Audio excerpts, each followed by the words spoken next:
Всем привет и добро пожаловать на канал FPV Mozg. Я рад представить вашему вниманию обзор на новинку от компании FIMI X8 Mini V2.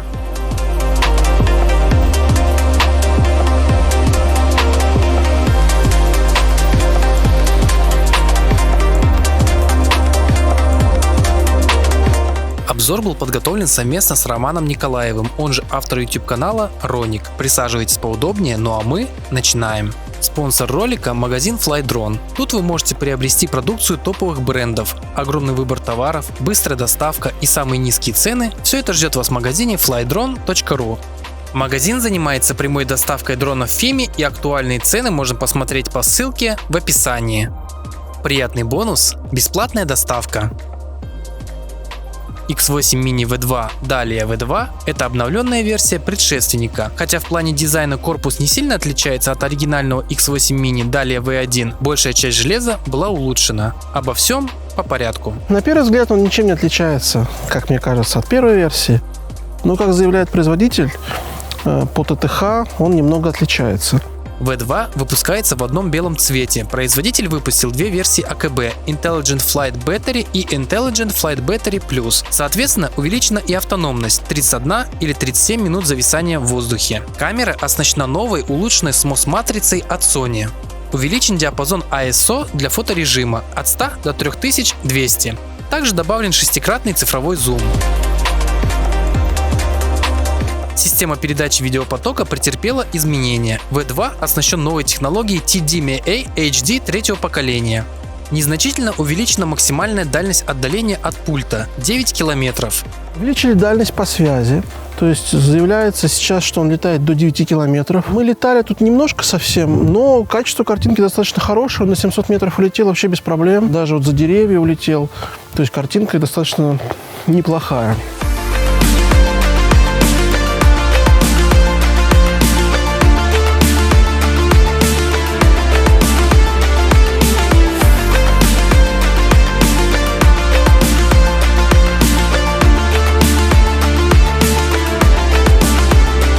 Что касается полетных характеристик, то тут практически без изменений. Это по-прежнему быстрый, отзывчивый и мощный дрон. Разработчики увеличили скорость снижения коптера 3,5 метра в секунду. Максимальная скорость подъема вверх 5 метров в секунду. Горизонтальная скорость 16 метров в секунду. Максимальная взлетная высота 800 метров, но об этом чуть позже. Ветроустойчивость 5 уровень, соответственно коптер может выдержать порывы ветра 8-10 метров в секунду.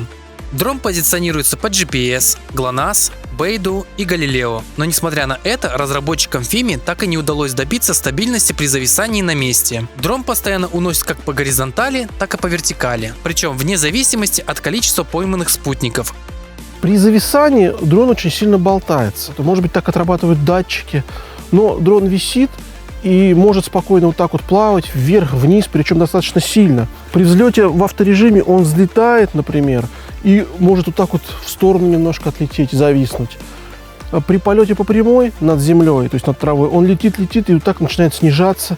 Мне кажется, так не должно быть, это некорректная работа. Пользуясь случаем, хочу сразу предупредить пилотов. Дрон не умеет позиционировать себя в пространстве без спутников, соответственно, ни о каких полетах внутри помещений не может идти и речи.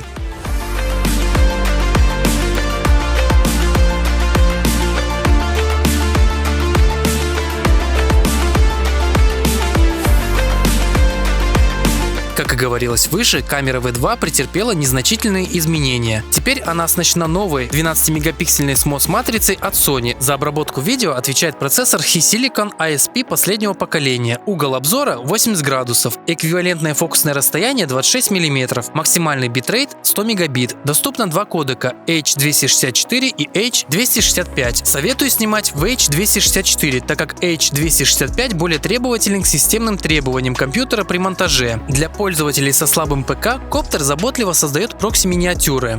Файлы с расширением LRV – Low Resolution Video. Эти файлы можно использовать в качестве прокси. Подробное видео про использование прокси есть у меня на канале, ссылку на ролик я оставлю в описании.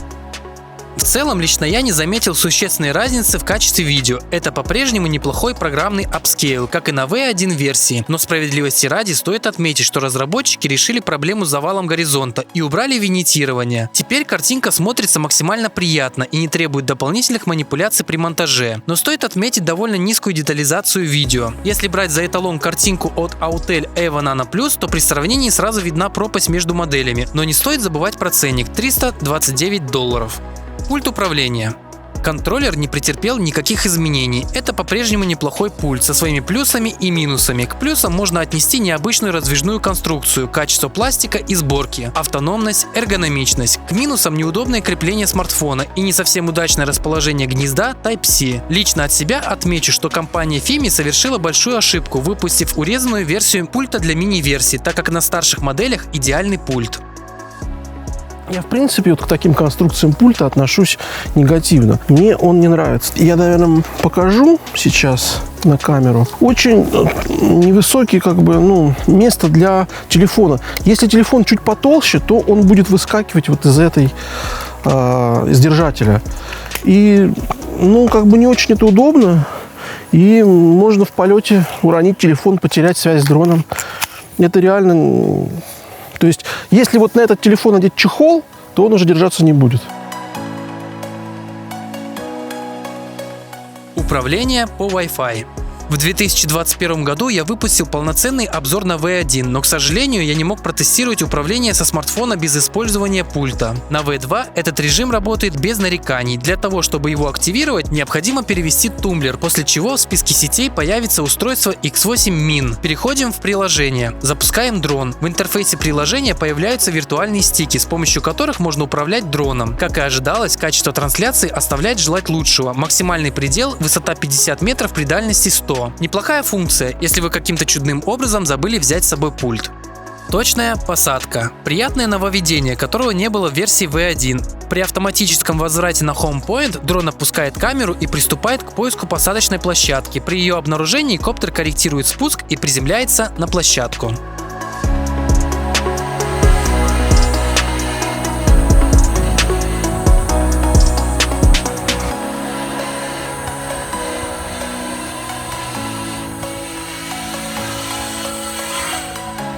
Добавили еще в приложение, насколько помню, вертикальную съемку. Программно картинка поворачивается вертикально, я так понимаю, для Инстаграма, ТикТока и тому подобного.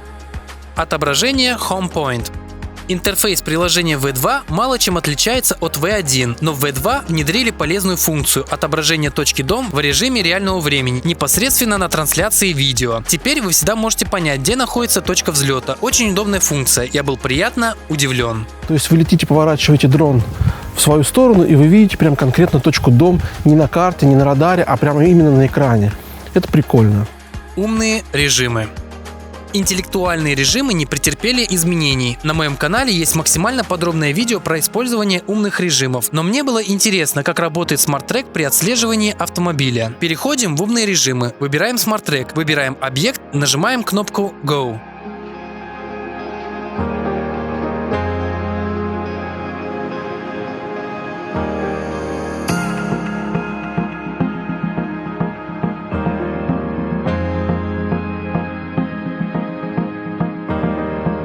Как и ожидалось, дрон потерял объект слежения. Компания Fimi с 2019 года так и не довела до ума умные режимы. Пользоваться ими или нет, решать вам. Лично я считаю, что все эти умные режимы в коптерах не более чем баловство, поэтому не буду заострять на них внимание.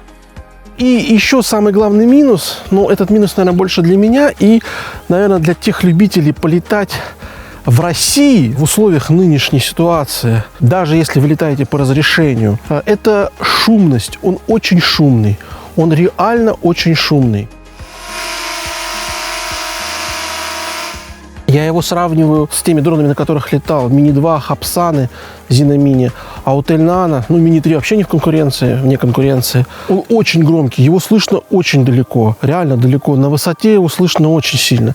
То есть в нынешней ситуации, когда у людей, ну, скажем так, неадекватность зашкаливает, потому что, ну, сами знаете, что происходит, да, и как люди реагируют на дроны. Многие реагируют неадекватно, и лучше лишний раз его не привлекать внимание к полету, к дрону. И минус по шумности, все-таки минус для дрона, если вы летаете где-то, ну, не знаю, в отпуске, на отдыхе, где не хотелось бы людей раздражать. Вот это, конечно, он очень, ну, для него это минус, он шумит.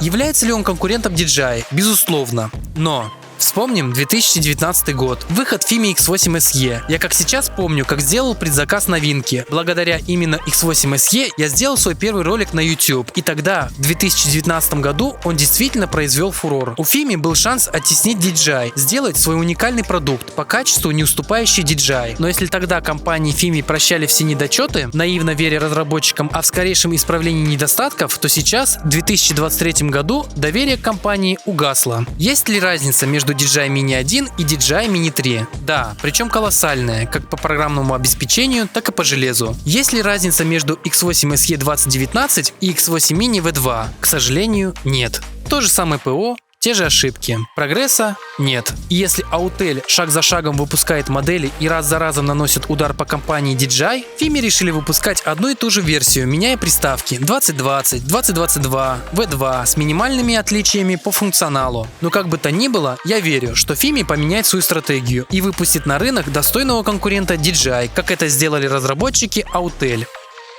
За его цену это простительно, как мне кажется. Стоимость его примерно около 30 тысяч за комплект стандарт с одной батарейкой. Поэтому для начинающих, в принципе, достаточно очень неплохой дрончик. Да, наверное, можно его купить. Он неплохой.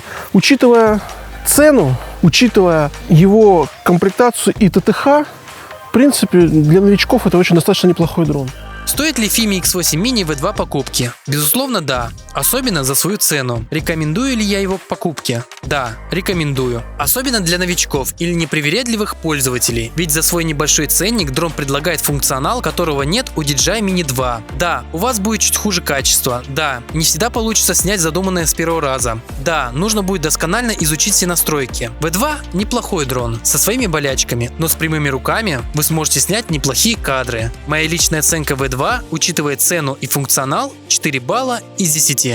Благодарю вас за просмотр видео. Если вам понравился обзор, ставьте лайки и подписывайтесь на канал. Ваша активность поможет поднять видео в топ. Оставляйте комментарии, я буду рад подискутировать. Всем спасибо за просмотр и до новых встреч, дорогие мои друзья.